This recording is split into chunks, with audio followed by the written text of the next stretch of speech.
Qual a diferença entre profecia e apocalíptica? A diferença é que a apocalíptica ela é uma filha da profecia, conforme um autor acabou dizendo que ela é uma filha com algumas diferenças. Então, a apocalíptica é uma espécie de profecia em alta voltagem. Ela surge em tempos de crise e desespero, e ela é uma nova narrativa, explicação para a situação do mundo, quando a narrativa antiga já não está fazendo tanto sentido mais. Quando acontece alguma coisa catastrófica aí, no caso de Israel, nós tivemos o exílio, que foi terrível para a nação, para a mentalidade. Como é que Deus deixou o seu povo ir para o exílio? Deus tinha chamado Abraão para sair de Babilônia ou dos caldeus e voltar, ir lá para a terra prometida. O próprio Deus seria o GPS dele, seria o Waze dele. Deus disse, você vai para a terra que eu vou mostrar. Eu vou apresentar o mapa para você. E agora o povo idolatrou e o povo faz um exílio, entre aspas, ao contrário. Volta para a Babilônia. E como é que Deus entregou o seu povo? Aquilo lá embaralhou a cabeça do pessoal e foi preciso, então, uma nova narrativa. Isaías, capítulo 27, especialmente, é um capítulo bem apocalíptico. Depois nós encontramos em Ezequiel algumas porções apocalípticas, nós encontramos especialmente em Daniel, em Zacarias, mas o verdadeiro livro apocalíptico é o Apocalipse, que é chamado também de Revelação. Tem um autor chamado Val Sauer Jr., ele diz que os profetas prediziam o futuro que surgiria a partir do presente, ao passo que o autor apocalíptico predizia o futuro que irromperia no presente. Então, o pensamento apocalíptico é o futuro, aquilo que Deus vai fazer, irrompendo no presente. É Deus interferindo na história hoje, interferindo de uma maneira cósmica. E essa literatura apocalíptica ela é muito colorida, tem muitos símbolos, linguagem figurada, padrões repetitivos, uma visão pessimista, especialmente dos poderes aqui da Terra. Ela mostra a mão divina guiando a história, ela tem um senso de urgência muito grande, e a apocalíptica revela um escopo geral da história, com esse sentimento, então, de urgência, e o clímax, a culminância, é Deus interferindo aqui nessa terra. E segundo a Bíblia, segundo o Apocalipse, Deus vai interferir em breve. Deus interferiu em vários momentos, assim, grandes intervenções aqui na terra. E a última delas será a volta de Jesus e depois, no futuro, a terceira vinda de Jesus, depois do milênio. E o autor do Apocalipse é João. Alguns discutem se seria João o apóstolo ou não, mas há uma defesa muito boa de que este João, autor do Apocalipse, é realmente o apóstolo João, o discípulo João, escreveu o Evangelho de João. E Justino Mártir, que viveu lá um tempo ali depois dos apóstolos, ele defendia essa posição. Depois, mais tarde, vários escritores como Irineu, Tertuliano, Clemente de Alexandria e Orígenes também defendiam. Depois, no terceiro século, um bispo chamado Dionísio, que era ali da cidade de Alexandria, ele começou a questionar, será que João, que escreveu o Apocalipse, é realmente o apóstolo João? É o autor do Evangelho de João? Ele se apegou a 3 fatos. Um deles é que o autor do Apocalipse não diz que ele é um apóstolo, que ele é discípulo de Jesus.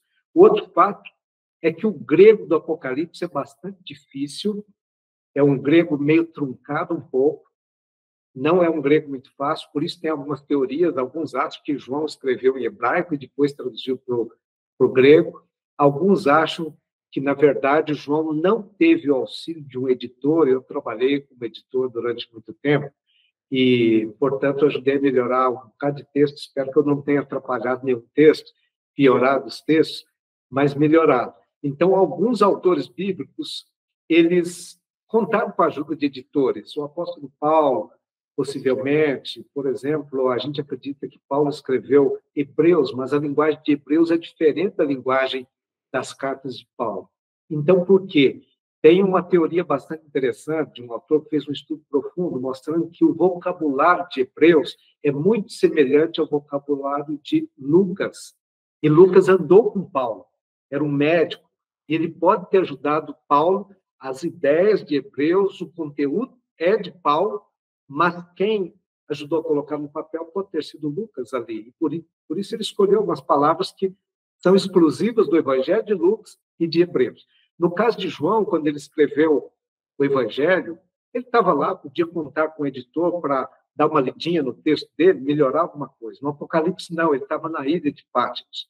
Então, isso pode explicar essa diferença de linguagem do Apocalipse, que é uma linguagem um pouco mais difícil e complicado, o grego ali. E o outro ponto que esse Dionísio questionou são as diferenças entre a linguagem do Apocalipse e do Evangelho, mas isso pode ser explicado de outra maneira. Muito bem, eu já falei aqui que João estava em Patmos, e era uma ilha do Mar Egeu, ele recebeu a visão de Deus. João trabalhou muito com aquilo que se chama hoje de intertextualidade. Tem muitos reflexos dos outros autores, profetas bíblicos no Evangelho de João, mas ele escreveu aquilo que Deus revelou para ele, acima de tudo. E, a respeito da data, tem uma discussão aí. Se ele escreveu lá por volta do ano 95, 96, depois de Cristo, na época do imperador Domiciano, ou se ele teria escrito lá por volta do ano 69, um pouquinho depois da morte de Nero e antes da destruição de Jerusalém no ano 70. Mas a opinião mais forte é que João escreveu o seu Apocalipse lá nos anos 90, por volta de 95, 96 ou 97, alguns colocam até 98. Alguns discutem se Apocalipse foi o último livro escrito ou não. Alguns defendem que foi o Evangelho, ou Cartas de João, mas eu particularmente creio que o Apocalipse pode ter sido, sim, o último livro da Bíblia a ter sido escrito. E ele foi incorporado, então, no cânon. João diz que teve essa revelação de Deus inicialmente no dia do Senhor, que alguns defendem que o dia do Senhor era o domingo, outros acham que é o sábado, e outros acham que esse dia do Senhor é o dia escatológico do Senhor, o dia relacionado com a consumação das coisas. Poderia ser uma combinação do dia do Senhor do sábado com esse dia escatológico também. Dificilmente seria dia do Senhor, o domingo chamado dia do Senhor, porque na época que João escreveu, o domingo não era chamado dessa maneira, e muito menos no contexto bíblico, que eles adoravam a Deus ali no sábado. Bom, o Apocalipse é uma conclusão muito apropriada para o final da Bíblia.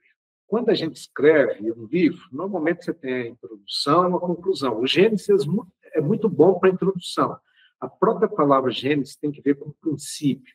É uma palavra que se refere à cabeça também, à liderança. É o começo que está na Bíblia e ele abre, então, a Bíblia. E o Apocalipse, ele fecha a Bíblia. Portanto, os temas do Apocalipse são muito bons para fechar a Bíblia ali, porque mostram, o Apocalipse faz uma ligação com Gênesis, os temas de Gênesis e de outros livros da Bíblia, mas ele fecha muito bem a Bíblia porque mostra a recriação do mundo. Ele termina com a recriação da Terra. Depois de toda essa história de tragédia, de pecado que a gente teve, agora vem o Apocalipse para mostrar essas dificuldades intensificadas, mas depois disso, daí vem a recriação do mundo. Pois bem, no Apocalipse nós temos alguns calculam mais de 200 alusões, citações do Antigo Testamento, que é a grande influência, a chave para entender o Apocalipse, e alguns chegam a contabilizar mais de 1000 alusões a textos do Antigo Testamento. Os mais citados, ou que recebem mais alusões, são Isaías, João usa muito Isaías, Ezequiel, Zacarias e Daniel. Esses são os livros que mais aparecem aqui no Apocalipse de João. Então, no Apocalipse é como se os profetas se reunissem e, comandados por João, estivessem ali para advertir o mundo, para mostrar o que vai acontecer, para mostrar como será a nova realidade criada por Deus. E a palavra Apocalipse é uma palavra, então, que pode ser também revelação, e a palavra vem lá do grego, depois do latim, que quer dizer revelar, desvendar, descobrir, tirar o véu, tornar visível aquilo que é oculto, antecipar um evento futuro, e é uma visão dos eventos aqui da Terra pela lente do céu, pela perspectiva de Deus. E o Apocalipse, então, tem essa finalidade de desvendar. Alguns acham que o livro do Apocalipse é um livro oculto, mas, na verdade, ele quer dizer exatamente o contrário. É uma revelação. Ele veio para revelar. Tem coisas difíceis, mas é uma revelação de Deus. O gênero do Apocalipse é questionado. Seria um apocalipse, uma literatura apocalíptica? Seria uma profecia ou uma carta? Se você olhar no versículo 1 de Apocalipse, se o Tiago quiser depois colocar aí, nós temos o versículo 1, versículo 3, versículo 4. Ou se quiser colocar um trechinho aí de Apocalipse 1 até 1 a 4, pode colocar também, qualquer versão que você quiser, pode ser a Almeida. Apocalipse 1 fala que ele é uma revelação, portanto, é um apocalipse. No versículo 3, diz que é uma profecia. E no versículo 4, fala que é uma carta enviada para 7 igrejas. O que seria, então, Apocalipse? A revelação. Seria Apocalipse? Seria profecia ou carta? Na verdade, a estrutura é um formato de carta, mas não é uma carta comum, uma carta qualquer. Não foi escrito, o Apocalipse não foi escrito por João em si, foi escrito por ele, mas não é uma carta de João. Não é uma carta igual às cartas de Paulo. O Apocalipse é uma carta, mas é a carta do próprio Jesus Cristo, é a revelação de Jesus Cristo, portanto, é uma estrutura de carta, mas é uma carta diferente. É uma profecia porque o conteúdo é profecia.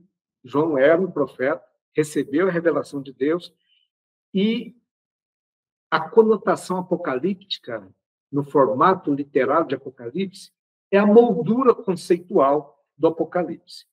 O Apocalipse tem uma estrutura bastante interessante. Há muita discussão a respeito da estrutura do Apocalipse. Como entender o Apocalipse? Em primeiro lugar, a gente vê que o Apocalipse ele tem algumas recapitulações, algumas sequências que são recapituladas, mas não são as mesmas sequências como a gente vê em Daniel. Na outra aula, vocês viram que Daniel 2 fala de uma sequência de metais, Daniel 7 fala de uma sequência de animais. E tem uma correspondência de um por um, embora os símbolos sejam diferentes. Em Apocalipse, nós temos uma recapitulação, mas não é uma recapitulação das mesmas coisas. Ele retoma algumas coisas, mas amplia muito mais e vai por um outro caminho. E como estruturar? Eu não posso entrar aqui, eu escrevi um artigo que foi publicado, está disponível na internet, tem um site chamado Ministério Pastoral. Se alguém tiver interesse, eu posso passar depois o link aí para o Tiago, ele manda para vocês, coloca. É um pouco mais técnico esse assunto aqui, da estrutura literária do Apocalipse, mas eu acho que ficou um artigo legal. Tem muitos livros, teses sobre a estrutura do Apocalipse. Eu tentei, da maneira que eu entendo, dar um pouco mais de sentido para o que João está dizendo. Daqui a pouquinho eu posso mostrar aqui um resuminho daqui. Mas o Apocalipse apresenta aqui o que a gente chama, em geral, de quiasmo. Quiasmo tem que ver com a letra X, que é uma estrutura que lá no passado, vou pegar uma folha aqui e fazer um X aqui só para mostrar, para exemplificar. Então, no X, nós temos aqui o centro. E o Apocalipse ele tem uma estrutura que pode ser representada desta maneira aqui, que há um paralelo entre o prólogo e o epílogo. Então, nós temos isso aqui, e eu poderia colocar na maneira aqui de representando como se fosse um candelabro, poderíamos representar de diversas maneiras. Aqui eu coloquei formato de painel. E eu dei o nome de... Aqui, então, no começo, vamos mostrar, vamos ver se dá para ver isso aqui. Eu dei o nome aqui, no primeiro aqui, o prólogo começa aqui, e depois painel eclesiástico, que é onde estão as igrejas, painel histórico, que tem os selos, depois painel dissuasivo, que são as trombetas, Deus tentando fazer com que as pessoas mudem de ideias, advertindo. Depois é o painel cósmico, que é no meio do Apocalipse, ali em Apocalipse 12, um pouquinho mais ali, que é o centro do Apocalipse. Então, o foco está nessa parte central. Depois vem os painéis correspondentes do outro lado aqui. Painel punitivo é correspondente ao dissuasivo, que Deus tenta mudar de ideia o pessoal, com as trombetas. Depois vem as pragas aqui do outro lado. Daí vem o painel histórico, painel judiciário. Esse judiciário tem a ver com justiça, com investigação, já está mais no fim do Apocalipse. E um vai correspondendo ao outro. Depois, painel doxicológico, que é relacionado com glória, com igreja também. Aqui nós temos o eclesiástico, que são as 7 igrejas. Lá no fim, nós temos o povo de Deus reunindo, louvando a Deus já na glória. E aí, o epílogo. Se a gente pegar algumas questões do começo, a gente vai ver que vários temas que aparecem bem na primeira parte, por exemplo, nas igrejas, você tem em Éfeso, a igreja de Éfeso, aparece a árvore da vida, Apocalipse 2:7, é uma promessa. Em Apocalipse 22, 2, 14, 19, a mesma promessa da árvore da vida aparece de novo. Nós temos, por exemplo, na igreja de Esmirna, Apocalipse 2, 10 e 11, a promessa da coroa da vida, de proteção da segunda morte. Esse mesmo tema aparece lá em o cumprimento dele em Apocalipse 22, 6 e 22, 5. 21, 6 a 8, 22, 5. Na igreja de Pérgamo aparece maná, pedra branca, novo nome. Esse mesmo tema, então, está em 2:17 e vai aparecer em 22 e 4. Aí você pega em Sardes, aqui, ou em Tiatira, autoridade sobre as nações, estrela da manhã. Isso está no começo, está no fim. Promessa e cumprimento. Se a gente pegar aqui em Filadélfia, nós temos no começo Deus prometendo que vai transformar os fiéis ali em colunas do templo e gravar o nome deles ali. E nós temos no começo, no fim. A igreja de Laodiceia, Deus promete comer, para a igreja, comer com Cristo, assentar-se com ele no trono e reinar. Isso está em 3, 19, 20, depois em 19, 9, 22, 5, a mesma promessa aparece. Se a gente olhar alguns temas linguísticos do comecinho, isso aparece no começo e no fim, como anjo, enviado, coisas que vão acontecer em breve, servos, bênção para o leitor, o tempo está próximo, graça para vocês, a volta de Jesus, o alfa e o ômega, por exemplo, que aparece em 1 e 8, vai aparecer em 22, 13, por exemplo. Então, nós temos esse padrão no começo e no fim do Apocalipse. Isso é chamado aí de quiasmo, que é o foco no centro, mas com paralelismos. E o quiasmo tem de várias maneiras, mas essa é uma dessas maneiras. No próprio Apocalipse tem uma frase que ilustra o que é um quiasmo. Por exemplo, em Apocalipse 3 e 7, nós encontramos Jesus sendo referido como aquele que abre e ninguém fecha, e fecha e ninguém abre. Então, são expressões que focam no centro, mas tem um paralelo de um lado e de outro da frase. E esse era um recurso muito utilizado no passado. Não é uma invenção do pessoal hoje, mas é uma coisa que vem do passado.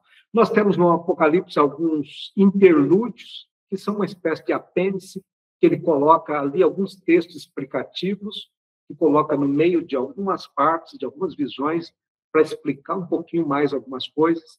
Isso, às vezes, complica a nossa vida, mas faz parte do Apocalipse. Muito bem.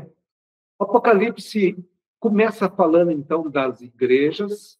Eu já menciono elas de novo aqui, mas antes de mencionar, é interessante que João diz em Apocalipse 4:1, quando ele tem uma visão do trono de Deus, ele fala de uma porta aberta. E aquela voz, que é a voz de Cristo, convida: suba até aqui e eu vou mostrar para você o que vai acontecer depois dessas coisas, em breve. Então, ali, João tem uma perspectiva privilegiada, não só do espaço do trono de Deus, mas também a respeito do futuro, do tempo. E é interessante que, ali no Apocalipse 3, quando fala da igreja de Laodiceia, Jesus disse: eu estou na porta batendo. É como se a porta nossa, do nosso coração, estivesse fechada. E agora, no capítulo 4, versículo 1, Jesus abre uma porta. Antes de aparecer a nossa resposta de abrir a porta, Jesus abre a porta para João e chama.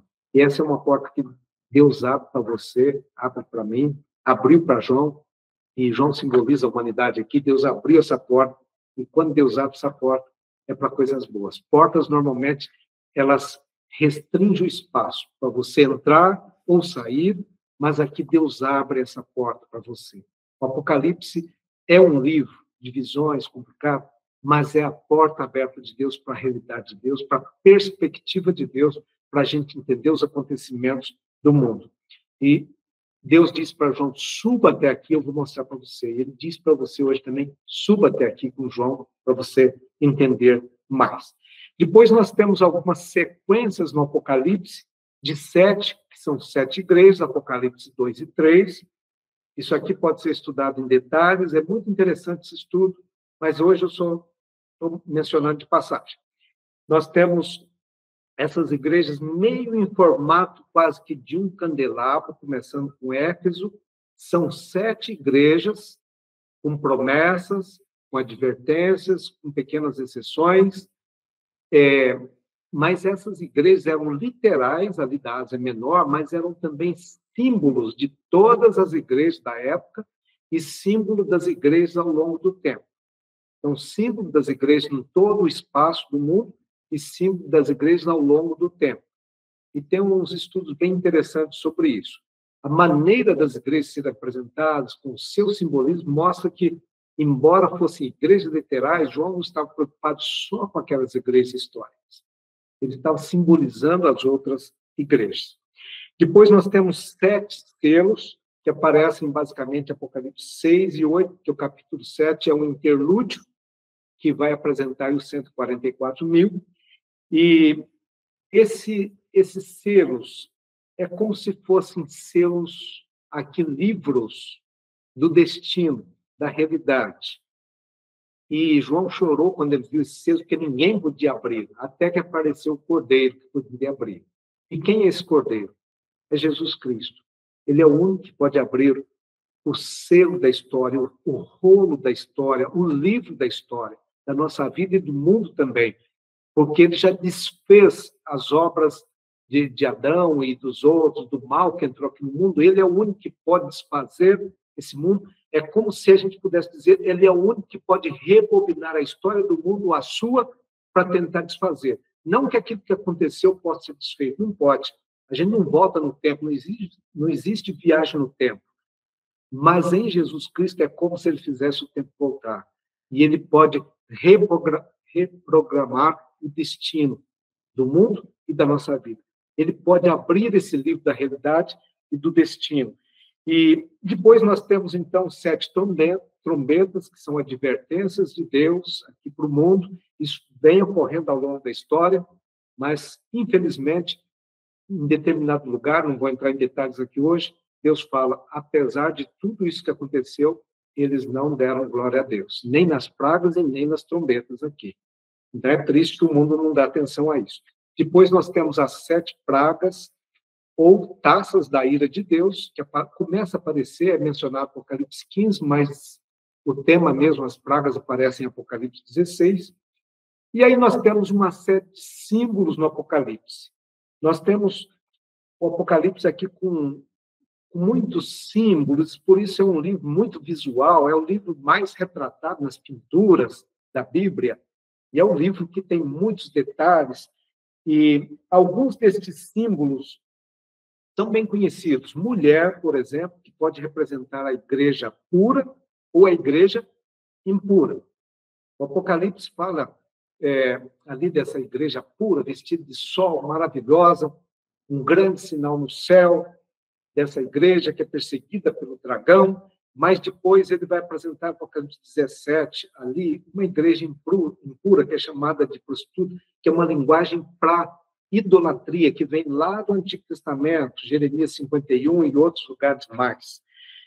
Apocalipse usa também o símbolo das águas, e Apocalipse 17, 15, 16 fala que as águas são os povos, as multidões, esses movimentos humanos que existem aqui. Temos também as bestas, é a palavra terion, lá do grego, que quer dizer uma besta, um animal selvagem. Besta pode parecer uma coisa agressiva, mas é retratado como um animal híbrido, que foge ali da ordem da criação, que não respeita os limites da criação de Deus. É algo que foi além dos limites da ordem estabelecida por Deus. Então, é um animal híbrido que tem, às vezes, asas, tem chifres, tem cabeça, várias cabeças. E em Apocalipse nós encontramos essas bestas aqui, desses animais que têm ali o DNA do mal dentro deles, que perseguem, que matam. E esses animais, principalmente, eles vêm lá do Antigo Testamento também, principalmente de Daniel 7. Em Ezequiel nós encontramos esses animais também. Mas este simbolismo aqui das bestas nós temos principalmente no capítulo 13, e nos capítulos seguintes também, no capítulo 17, fala de besta também. E nós temos o dragão, que é chamado de serpente. O dragão é uma grande serpente, uma serpente gigantesca, cósmica. Esse ser aparece como serpente lá no Éden, não é uma cobra comum, em Gênesis 3, é uma serpente com significado cósmico, que vem, que fala, que tenta. Tem toda uma literatura judaica a respeito aqui da maneira que o diabo usou a serpente como médium ali para tentar Adão e Eva. Adão e Eva deveriam repreender a serpente naquele momento, mas não. Eva e Adão acabam obedecendo a serpente. E eles não comandam a serpente a obedecer. E, portanto, eles acabam desobedecendo a Deus, entregando domínio para essa serpente que toma conta do mundo, tenta usurpar o domínio do planeta aqui. Então, o dragão aparece aqui e, como serpente, ele engana principalmente. Ele vende uma ideologia, e será uma ideologia tão forte no final dos tempos, que Jesus já tinha advertido lá em Mateus e nos outros evangelhos ali, que, se possível fosse, enganaria até os próprios escolhidos, eleitos. Então, o nosso mundo, no final dos tempos, ele terá uma ideologia do engano muito forte. É como se o diabo tentasse, na qualidade de serpente, instituir o reino da mentira aqui, em contraposição ao reino da verdade, que é o reino de Deus. Jesus chamou o diabo de pai da mentira. Na linguagem hebraica ali, na maneira de falar deles, quando é pai de alguma coisa, é porque é aquilo que tem a essência, que dá origem a alguma coisa ali. Então, o diabo, ele é chamado de enganador, mas ele também é dragão. Como dragão, ele ataca, ele devora, ele destrói, e como serpente, ele engana as pessoas. São as estratégias principais dele, que são assustar, amedrontar, perseguir e também enganar e seduzir. A palavra dragão, junto com o diabo, aqui é usada cerca de 30 vezes no Apocalipse, assim como a palavra vencer, vencedor, é usado 17 vezes, especialmente ali em relação às igrejas. Eu mencionei Apocalipse 4, 4:1, que Deus chama João para subir até lá e ele vê um trono armado no céu. A palavra trono aparece 46 vezes no Apocalipse, 19 vezes só em Apocalipse 4 e 5. Isso mostra a centralidade do trono de Deus. A palavra trono, ela se refere a Deus, ao diabo ou a pessoas. Trono. Mas o verdadeiro trono é o trono de Deus aqui, é o trono que controla todas as coisas. Então, há uma disputa, uma guerra de tronos lá no Apocalipse. Um tempo atrás teve uma série de filmes aí que eu nunca assisti nenhum, porque, pelo que eu ouvi dizer aí, não eram apropriados para o cristão, mas que era a guerra dos Tronos. Aqui nós temos a verdadeira Guerra dos Tronos, que é a guerra aí do Antigo Testamento. Muito bem, caminhando um pouquinho, dentro desse simbolismo, nós temos aqui trindade, uma trindade verdadeira de Deus Pai, Deus Filho e Espírito Santo, e nós temos uma falsa trindade. O dragão tenta imitar o Pai. A besta do mar, aquela que é ferida, e depois ela volta a viver, ela imita o Filho, que morreu e voltou à vida. E a besta da terra imita, é o falso profeta, chamado de falso profeta também, imita o Espírito Santo, que é o trabalho que o Espírito Santo tem de revelação. Nós temos a palavra cordeiro, que aparece muito no Apocalipse, 28 vezes em referência a Cristo. Nós temos a marca, que é chamada de marca da besta, que está em oposição, em imitação ao selo da besta, aliás, ao selo de Deus. Então, o selo é um dia verdadeiro de adoração a Deus. E a marca é outro dia de falso instituído. Nós temos cidades, Babilônia, que está em oposição à Nova Jerusalém. Uma é a cidade pura, gloriosa, e a outra cidade que será destruída, que se torna covil. Babilônia é chamada ali de covil de demônios, de espíritos imundos. Então, Babilônia, ela vem desde o padrão do Antigo Testamento de oposição ao povo de Deus, de perseguição, de idolatria, de doutrinas falsas, e ela é um símbolo de toda essa confusão que existe aqui. E ela, então, está em oposição à Nova Jerusalém, que é gloriosa. Nós temos muitos números no Apocalipse, por exemplo, 3, que é um símbolo da Trindade, é um símbolo de união. Nós temos 4, que representa as direções, a universalidade. Temos o 6, que representa mais coisas relacionadas com o ser humano, a iniciativa humana. Por exemplo, o número da besta é 666. Se tiver interesse, eu escrevi um artigo, acho que ficou legal também, que foi publicado há pouco tempo, e são assuntos mais técnicos um pouco, o Tiago pode mandar aí. Nós temos o número 7, que aparece 30 vezes no Apocalipse. É um símbolo da perfeição, da completude. 7 tem que ver com descanso também. Deus descansa quando ele termina uma obra. Ele descansou lá no Gênesis, na criação. Então, o sábado vem como o clímax da criação, Deus descansa. Quando a gente obtém essa vitória, então a gente descansa. Descansa em Deus, descansa em Cristo. E esse número 7 é o símbolo, então, da divindade. Temos o 10 também, que aparece ali, é um símbolo meio redondo, de completude. 12, que é um símbolo do povo de Deus, do reino de Deus. 144 mil, que é múltiplo também de 12, que é um símbolo dos redimidos, dos vitoriosos. Temos o conceito de guerra, guerra cósmica, guerra no céu, Apocalipse 12, o Armagedon, Apocalipse 16. Temos Gog e Magog, que é a última guerra depois, capítulo 20, depois do milênio. A última guerra antes da volta de Cristo é Armagedon. Essa é uma guerra cósmica que não é só guerra no nível de guerra aqui, das que estão ocorrendo no momento aqui, lá na Ucrânia com a Rússia, ou Israel contra Gaza. Não esse tipo de guerra, mas é guerra no nível mais cósmico entre os poderes do mal e as forças do bem entre Deus. Temos o conceito de milênio, Apocalipse 20, que envolve o julgamento, que ali diz que os santos reinarão com Cristo 1000 anos, e aqui nós temos uma peculiaridade na nossa interpretação.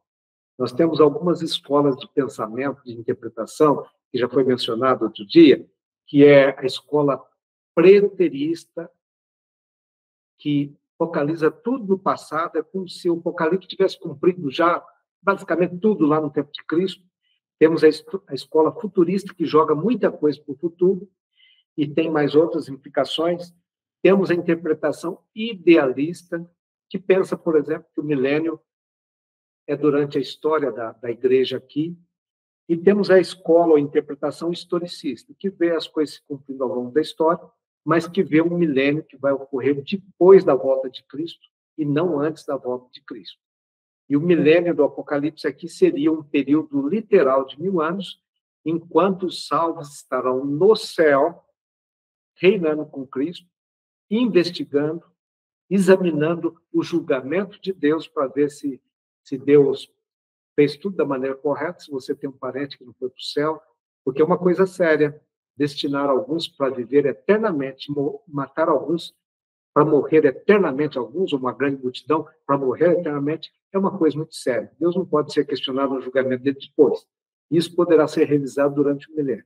E depois do milênio, então, aí desce a cidade santa, diz o texto do Apocalipse 20, e mesmo assim Satanás arregimenta as multidões e tenta invadir a cidade, mesmo reconhecendo ali, diante da glorificação de Cristo, de Deus, da justiça de Deus, ele tenta invadir com essas multidões de perdidos, generais e homens poderosos. Aí vem fogo do céu, destrói para todo o céu. O fogo não será eterno, o efeito é eterno, mas o fogo não é eterno, vai ficar queimando. E aí nós temos no final do Apocalipse o conceito aqui de cidade de glória, que reflete a glória de Deus, que desce do céu, a Nova Jerusalém, cidade santa, e ela é descrita como no formato de um cubo, que era a forma mais prestigiada nos tempos antigos, juntamente com o quadrado. A cidade da Nova Jerusalém, ela tem o formato como se fosse do Santo dos Santos, do Santíssimo. É o lugar da morada de Deus. Não que nós não tenhamos um lugar na Nova Jerusalém para adorar a Deus ali, não é bem isso. Só que a cidade é representada dessa maneira. A mesma coisa é do sol. Fala que a glória de Deus será tão espetacular e a luz do Cordeiro que não vai precisar do sol. Isso quer dizer que o sol não vai existir? Não necessariamente, o sol vai estar aí, mas a glória de Deus vai ultrapassar o sol. A mesma coisa em relação ao rio, fala que não haverá mais mar. Quer dizer que não vai haver mar aqui na Terra mais? Não necessariamente. Para onde que o rio que vai nascer do trono de Deus vai correr? Ele vai ser um rio congelado ou ele vai correr para algum lugar? Então, na verdade, é uma linguagem simbólica figurada. Mas a árvore da vida é descrito ali, é o jardim do Éden, paraíso restaurado, é tudo com muita glória, a cidade santa, ela tem várias portas para todas as direções, para que todos cheguem. Tem muros, mas não é para separar, é um simbolismo de proteção. Mas a cidade não vai ter mais nenhum mal. Tem a árvore da vida, que a gente vai ter acesso de novo. E aqui tem um detalhe interessante, que existem duas palavras para árvore. A palavra dendron. E nós temos uma outra palavra para árvore, que é aplicada por Pedro, por exemplo, para a cruz de Cristo. Nós perdemos acesso à árvore da vida, que é o símbolo da finitude humana, da nossa dependência de Deus para ter a vida eterna.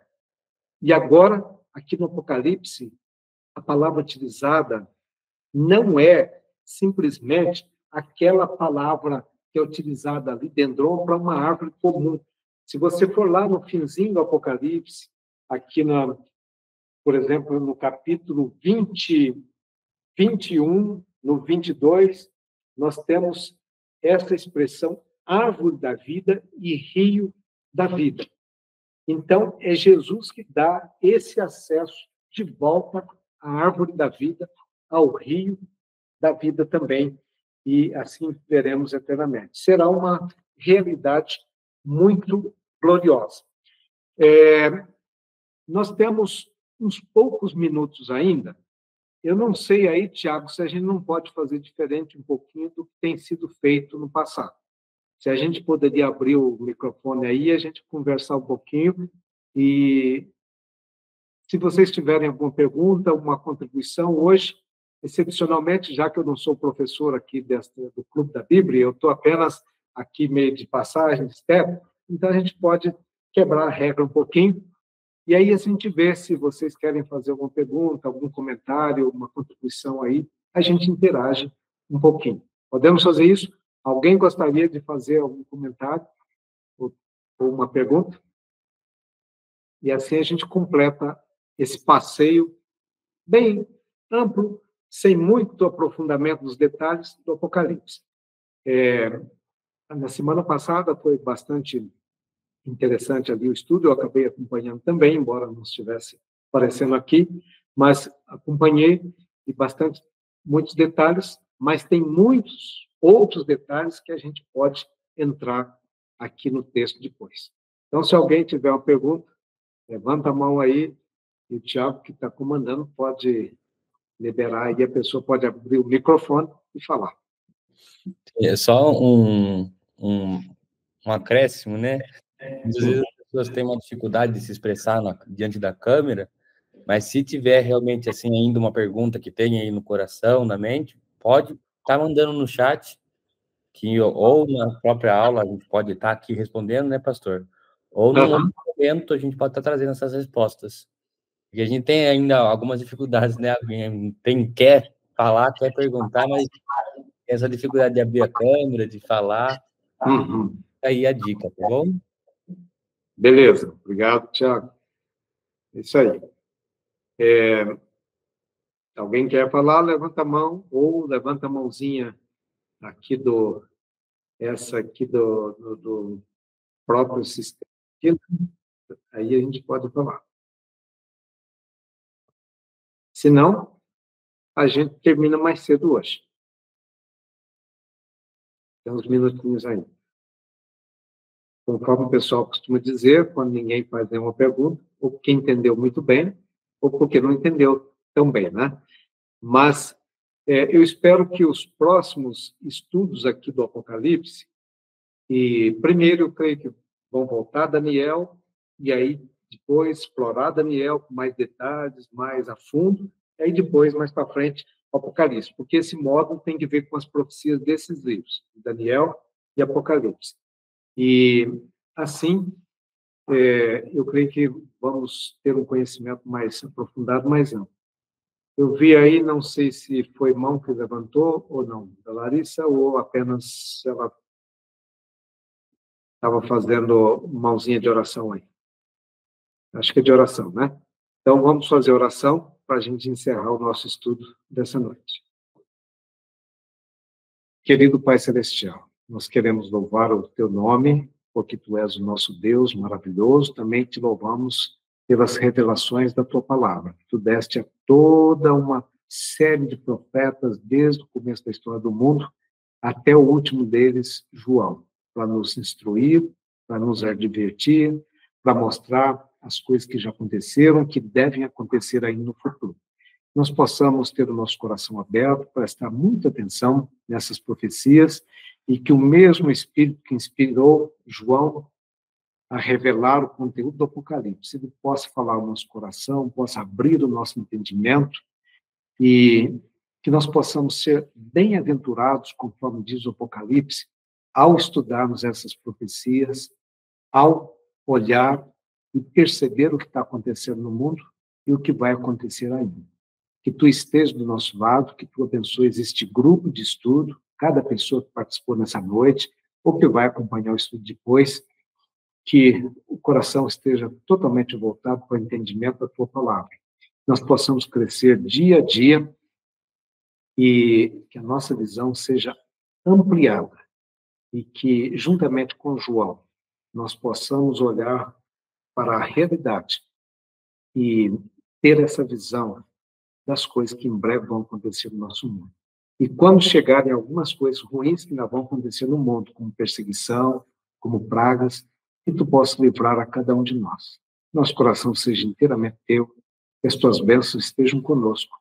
Não só estudar Tua palavra, mas em todas as coisas que nós fizermos. Nós pedimos e agradecemos em nome de Jesus. Amém. Amigos, muito obrigado. Deus abençoe cada um de vocês. Um abraço. E na próxima semana teremos mais uma aula aqui. Não sei exatamente quem será o professor, mas certamente será uma bênção. Tudo de bom para vocês. Até mais.